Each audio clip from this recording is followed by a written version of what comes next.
If your gas-powered pressure washer starts, then stalls, here are the top 4 most probable causes. The residue that results from old fuel being left in the tank can create a restriction in the carburetor. This is why you should always use fresh fuel when filling the tank, and a fuel stabilizer to help maintain the quality of the fuel. You can try cleaning the carburetor with carburetor cleaner to eliminate the clog.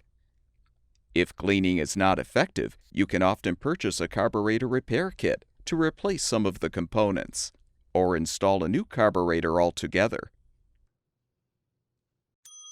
Old or bad fuel can also create a clog in the fuel filter, which can cause the pressure washer to stall. We recommend replacing the filter with a new one. As fuel is consumed, the level in the fuel tank lowers.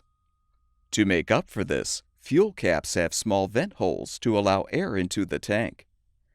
If the vent holes are blocked by buildup or debris, air will not be able to enter the tank, creating a vacuum that can cause the engine to stall. You can replace the fuel cap with a new one to solve this problem. A dirty air filter can cause the pressure washer to stall as well by restricting the air coming into the carburetor. The air filter should be replaced annually or whenever it is visibly soiled. All of the parts shown in this video are available on our website.